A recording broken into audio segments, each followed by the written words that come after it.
नमस्कार, मैं हूं दिव्या। बिहारी न्यूज में आपका स्वागत है। आज है 2 दिसंबर, दिन सोमवार। खबरों के बढ़ने से पहले एक नजर सुर्खियों।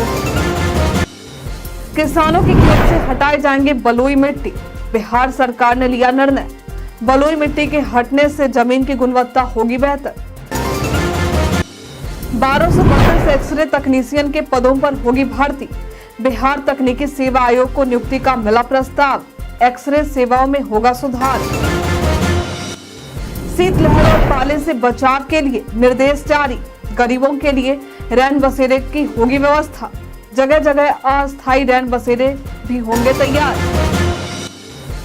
बिहार की बेटी ने इंडियन आइडल में बनाई जगह।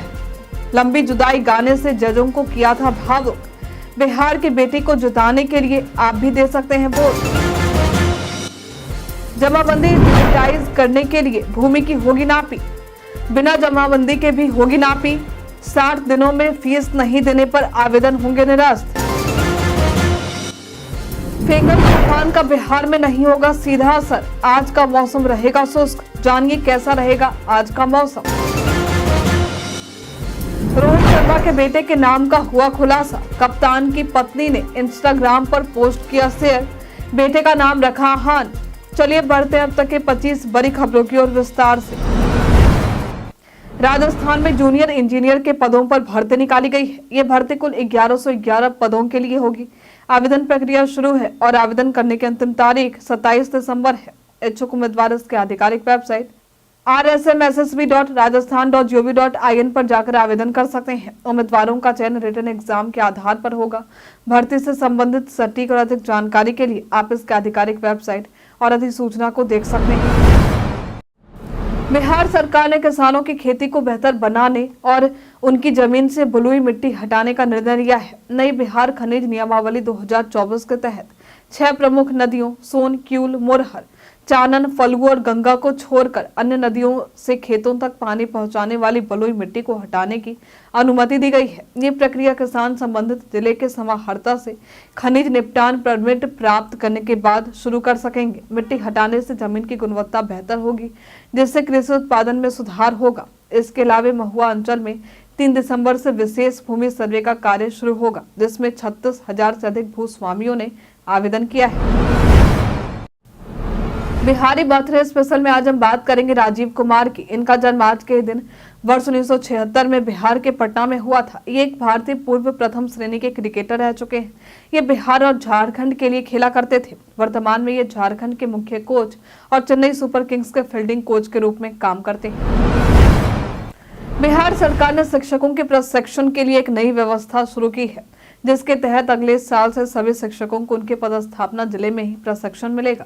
अब तक शिक्षकों को राज्य मुख्यालय या अन्य जिलों में आवासीय प्रशिक्षण लेना पड़ता था, जिससे महिला शिक्षकों को विशेष रूप से परेशानियों का सामना करना पड़ता था। नई व्यवस्था में शिक्षकों की हाजिरी बायोमेट्रिक के जरिए ली जाएगी। शिक्षकों को हर साल प्रशिक्षण दिया जाएगा और कमजोर प्रदर्शन वाले स्कूलों के शिक्षकों को जिला शिक्षा एवं प्रशिक्षण संस्थानों यानी डाइट के माध्यम से प्रशिक्षण मिलेगा।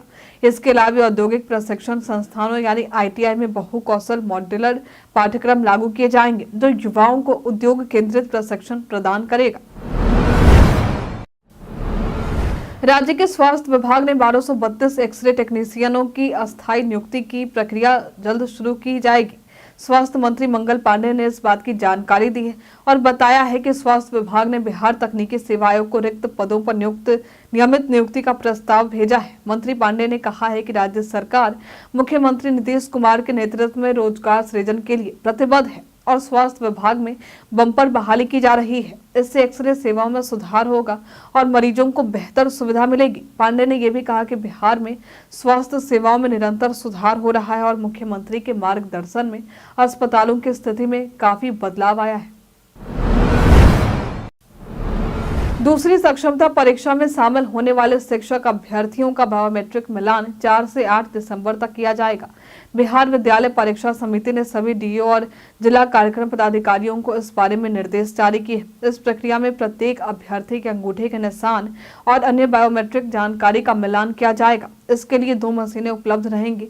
अभ्यर्थियों को अपने मूल प्रवेश पत्र को संबंधित डीओ कार्यालय में जमा करना होगा, जहां उनका बायोमेट्रिक मिलान किया जाएगा। इसके बाद मिलान की जानकारी बिहार विद्यालय परीक्षा समिति के पोर्टल पर अपलोड की जाएगी। इसके साथ ही अभ्यर्थियों द्वारा दिए गए व्यक्तिगत विवरणों को भी वेबसाइट पर अपडेट किया जाएगा। बिहार के आपदा प्रबंधन विभाग के अपर मुख्य सचिव प्रत्यय अमृत ने जिलाधिकारियों के लिए शीतलहर और पाले से बचाव के लिए दिशा निर्देश जारी किए हैं। सभी डीएम को गरीब और निसहाय व्यक्तियों के लिए रैन बसेरे और अस्थायी शरण स्थलों की व्यवस्था करनी होगी। शहरी क्षेत्रों में रिक्शा चालकों, दैनिक मजदूर और अन्य जरूरतमंदों के लिए रैन बसेरे बनाए जाएंगे और जहां रैन बसेरे उपलब्ध नहीं है वहां टेंट और पॉलिथीन सीट से अस्थायी शरण स्थल तैयार किए जाएंगे। कंबल वितरण की व्यवस्था समाज कल्याण विभाग करेगा और शीतलहर के दौरान अलाव की व्यवस्था जिला प्रशासन द्वारा की जाएगी। जिला अधिकारियों को इन व्यवस्थाओं को निरीक्षण और निगरानी भी करनी होगी। बिहार की बेटी रितिका का इंडियन आइडल के टॉप 15 में चयन हो गया है। आपको बता दें कि इंडियन आइडल एक टीवी प्रोग्राम है जहां देश के कई राज्यों से बच्चों को मंच पर अपनी गायन प्रतिभा दिखाने का मौका मिलता है। इस वक्त पटना की रहने वाली रितिका का चयन इंडियन आइडल में हो चुका है और सभी उनके इतने बड़े मंच पर जीतने की कामना कर रहे हैं।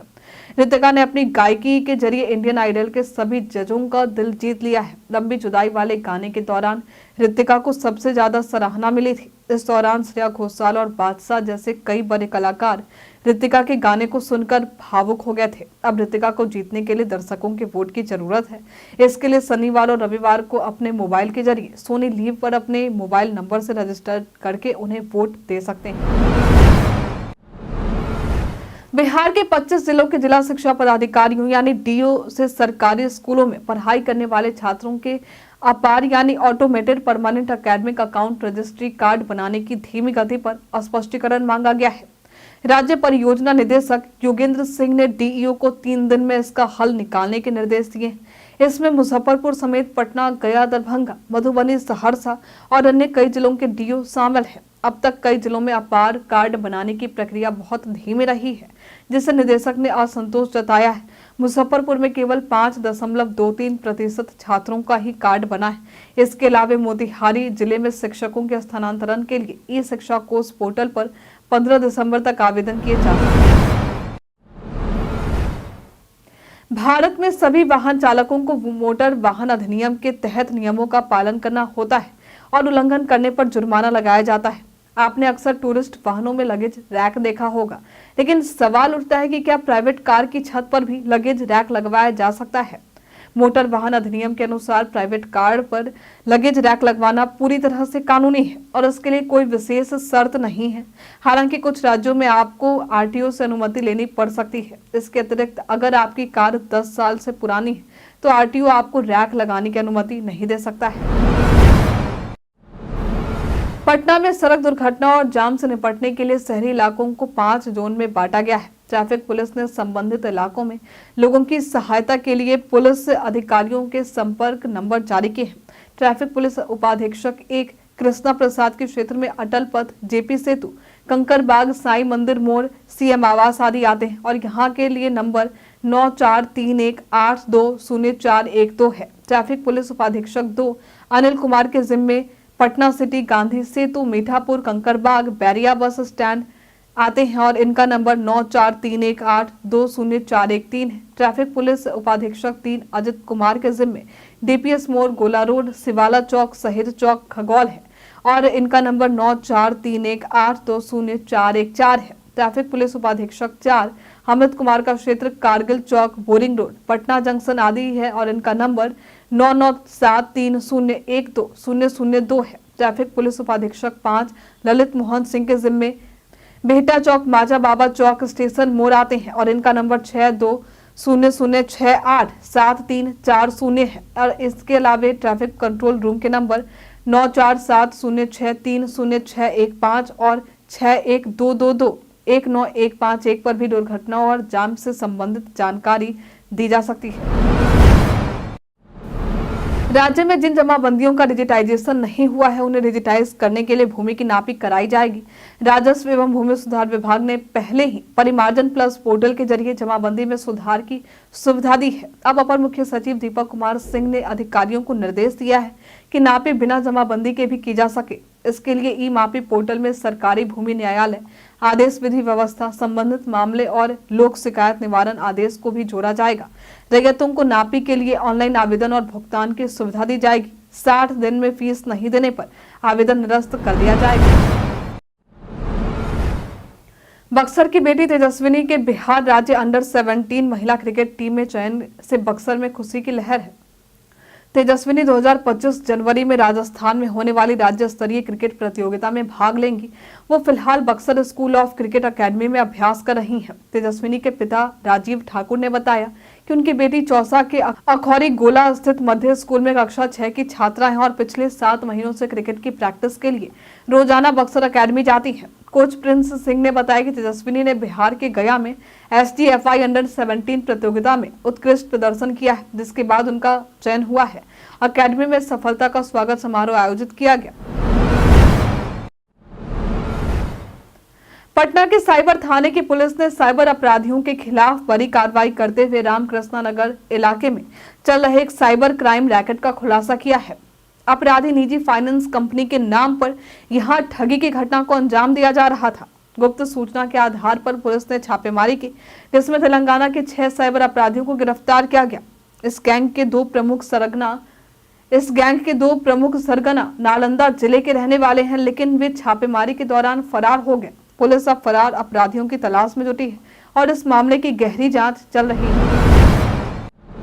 फिंगल तूफान का असर देश में कई जगहों पर दिखने की संभावना है, लेकिन बिहार में इसका सीधा असर नहीं पड़ेगा।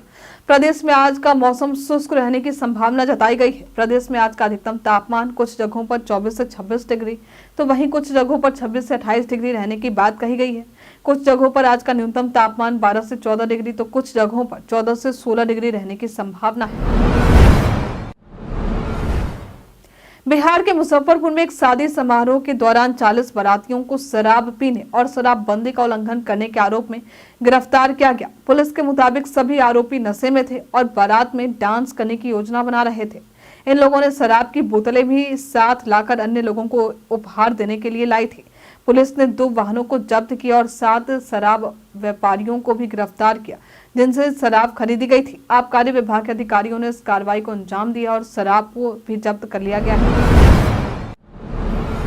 अभी हाल में बिहार के राजगीर में अंतर्राष्ट्रीय कार्यक्रम बिहार महिला एशियाई हॉकी चैंपियंस ट्रॉफी 2024 का आयोजन देखने को मिला था। अब इस ट्रॉफी 2024 की विजेता टीम इंडिया और इस आयोजन को सफल बनाने में बहुमूल्य योगदान देने वालों को सीएम नीतीश ने सम्मानित किया है। इस सम्मान कार्यक्रम का आयोजन राजधानी पटना के बापू टावर में हुआ। कार्यक्रम के दौरान सीएम नीतीश के अलावा और भी कई बड़े गणमान्य नजर आए। भागलपुर के भिखनपुर में जन्मे आईपीएस अधिकारी हरिनाथ मिश्रा सुरक्षा सचिव पद पर पहुंच प्रधानमंत्री की सिक्योरिटी संभालेंगे। उन्होंने अपने करियर की शुरुआत स्टेट बैंक में नौकरी से की थी। उनकी पहली तैनाती कहलगांव शाखा में हुई थी, फिर जल्दी ही जोनल कार्यालय भागलपुर बुलाए गए। उन्होंने बहुत कम समय में आईपीएस बनने का लक्ष्य हासिल किया। उनके पिता भोला मिश्र रेलवे में थे। हरिनाथ के अलावा उनके भाई ओंकार नाथ मिश्र ने रेडियो में नाम कमाया है। उमानाथ बैंक अधिकारी बने। रविंद्रनाथ मिश्रा ने IRS सेवा में स्थान पाया और अमरनाथ मिश्रा ने शिक्षा क्षेत्र में सफलता पाई। हरिनाथ मिश्र की सादगी और मिलनसारता के कारण वे हमेशा अपने समुदाय में सम्मानित रहे हैं और मलयालम भाषा में भी महारत हासिल की है। राजद के प्रदेश अध्यक्ष जगदानंद सिंह के इस्तीफे की खबर सियासी गलियारों में चर्चा का विषय बनी हुई है। मीडिया खबरों के अनुसार उन्होंने अपना इस्तीफा राजद सुप्रीमो लालू प्रसाद यादव को सौंप दिया है, लेकिन फिलहाल ये इस्तीफा स्वीकार नहीं हुआ है। माना जा रहा है कि बिहार उपचुनाव में पार्टी की हार के बाद उन्होंने इस्तीफा दिया है। जगदानंद सिंह के बेटे अजीत सिंह रामगढ़ उपचुनाव में हार गए थे, जो पहले राजद के कब्जे में थी। इस हार के बाद ही पार्टी अध्यक्ष ने इस्तीफा देने का कदम उठाया।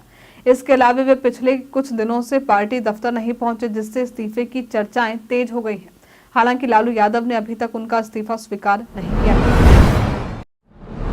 लगातार पप्पू यादव को जान से मारने की धमकी का मामला सामने आ रहा है। अब इन्हीं धमकियों के बीच एक वीडियो भी जारी किया गया, जहां एक शख्स ने खुद को बिश्नोई गैंग का मेंबर बता रहा और उसने वीडियो में पप्पू यादव को फिर से 5 से 6 दिनों में मारने की धमकी दी है। आपको बता दें कि अभी तक पप्पू यादव को इस मामले में 15 से भी ज्यादा धमकियां मिल चुकी हैं। मीडिया खबरों के मुताबिक जिस नंबर से पूर्णिया सांसद को धमकी मिली है वो नंबर पाकिस्तान का बताया जा रहा है। इस धमकी के बाद पप्पू यादव के आवास की सुरक्षा भी बढ़ा दी गई है। बीते दिन डिप्टी सीएम सम्राट चौधरी इंडियन डेंटल एसोसिएशन के कार्यक्रम में खगड़िया पहुंचे थे। यहां उन्होंने बताया कि राज्य सरकार बेगूसराय, दरभंगा, पटना और अन्य स्थानों पर नए मेडिकल कॉलेज खोलने की योजना बना रही है। सम्राट चौधरी ने यह भी कहा कि खगड़िया में भी जल्द मेडिकल कॉलेज स्थापित किए जाएंगे। इसके लिए मुख्यमंत्री नीतीश कुमार से बातचीत हो चुकी है और केंद्र सरकार ने भी अपनी मंजूरी दे दी है। उन्होंने स्वास्थ्य सेवाओं को बेहतर बनाने की दिशा में आयुर्वेद और होम्योपैथी के लिए भी काम करने की बात कही। डेंटल सेवाओं को बेहतर बनाने के लिए उन्होंने डेंटल टीम से सुझाव मांगे और स्वास्थ्य मंत्री से जरूरी सुविधाओं की व्यवस्था कराने का आश्वासन दिया।